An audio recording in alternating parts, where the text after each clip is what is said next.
Merci de suivre cette édition complète de l'information sur Equinox Télévision. Un infanticide qui défraie la chronique et alimente les conversations depuis quelques jours.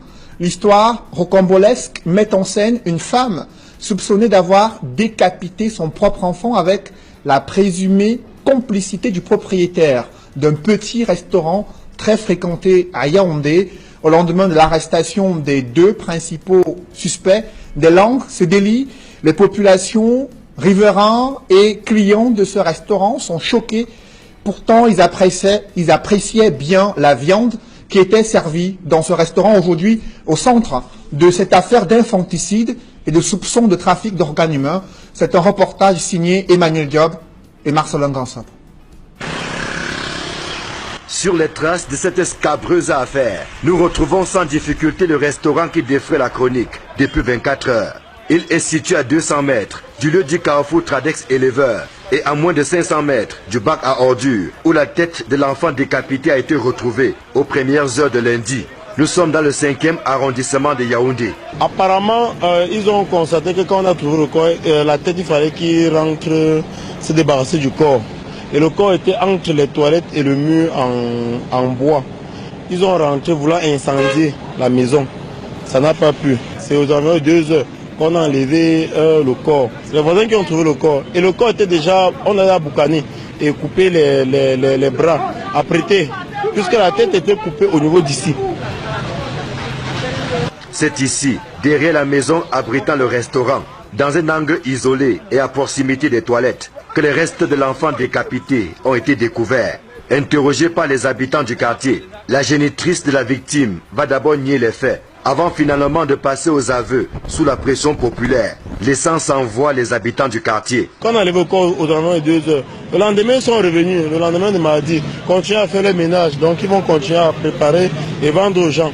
Les rumeurs pourraient dire que c'est eux qui savent ce qu'ils ont fait. Il y a certains voisins qui ont dit que mais nous on remarque bien la tête de l'enfant là, ce n'est pas la tête c'est pas la tête de l'enfant de la femme si. Elle dit que son enfant est à Douala. On lui a donné le téléphone d'appeler sa soeur à Douala, là où l'enfant se trouve. Elle a pris le téléphone, elle a commencé à parler en bassa. Apparemment que si on demande que l'enfant est là-bas, on dit oui. Il y a certains que non, elle est en train de dire autre chose. On a arraché le téléphone, on a dit que là vous êtes en train de la supporter là, il y a une tête ici là qu'on a trouvé, ça doit être son enfant. Et donc on a commencé à crier au téléphone. C'est là où maintenant on s'est mis à commencer à la battre. On est venu ici arrêter le bienfait. Voici la présumée meurtrière, Dame Gobaya Jeanne.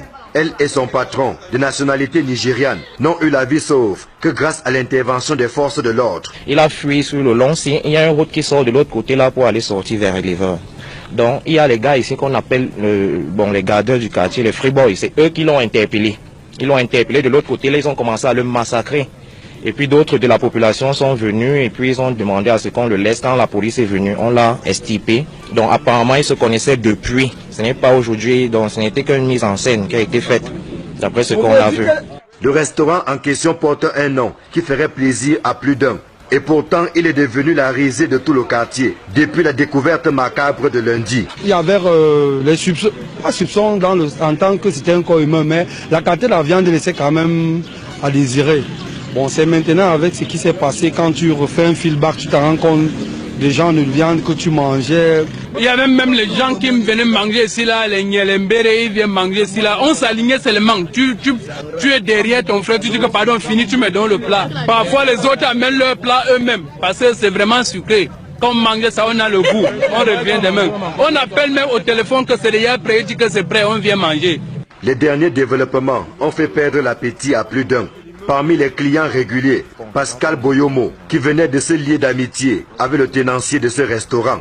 Il est dépassé par les événements en apprenant que celui avec qui il marchait serait impliqué dans une affaire de trafic d'organes humains. Donc on se posait des questions, que comment fait-il pour avoir de profit? Parce que vous ne pouvez pas donner des gros morceaux de viande aux gens, vous donnez une boule de couscous qui est comme je sais pas, et vous remplissez une assiette de sauce, et puis ça vous dit que vous faites des profits à 500 francs, vous payez un loyer, il a 2 employés qui payent. Donc franchement, nous on se posait des questions, on se disait que c'était pour un début, mais là ça faisait il y a plus de 6 mois qu'il était là, et ça ne faisait que continuer. Et la viande, bon, c'est vrai qu'on n'avait jamais compris quelle quelles étaient les parties de viande que nous mangions. Et il proposait même habituellement quand tu te retrouves du côté des Mimboman. Il a sa soeur là-bas qui vend aussi la nourriture. Si tu es du côté là, tu veux manger, c'est la même. Il proposait, il disait que c'est la même viande, la nourriture, c'est la même qualité. Donc ça veut dire que forcément même du côté là, il y avait aussi le même problème. De quoi donner la nausée à ceux qui ont régulièrement mangé du héros dans ces restaurants et qui n'ouvrent les yeux que maintenant devant la triste réalité. On ne prépare pas d'autre chose si ce n'est que le héros. Je crois bien qu'on mélange ça avec la peau du bœuf parce que quand tu manges ça sent la peau du bœuf. Tu crois que peut-être c'est la chair du bœuf qu'on a mis dedans. Une casserole et deux petites marmites et une marmite de piment. On a versé tout ça ici là, dehors. Ça a passé la nuit, même le chien n'a pas pu manger. Il faut comprendre que c'est très très dangereux. Désormais entre les mains de la division régionale de la police judiciaire, Ngobaya Jeanne et le propriétaire du restaurant attendent d'être fixés sur leur sort. Les fins limiers de la police doivent percer tous les mystères de l'histoire. Question de savoir s'il s'agit d'un acte isolé ou alors d'un vaste réseau de trafic d'organes humains dont les tentacules pourraient s'étendre dans toute la ville et même en dehors. Au quartier éleveur et ses environs, les populations qui réclament que justice soit faite ont perdu la voix après avoir perdu l'appétit. La présumée meurtrière Ngobaya Jeanne et son patron de nationalité nigériane sont entre les mains de la division régionale de la police judiciaire du centre. En attendant, c'est la stupéfaction ici au quartier éleveur. Une seule question taraude les esprits. Pourquoi en est-on arrivé là? Ici Emmanuel Diop, Marcelin Gansop, Equinox Télévision.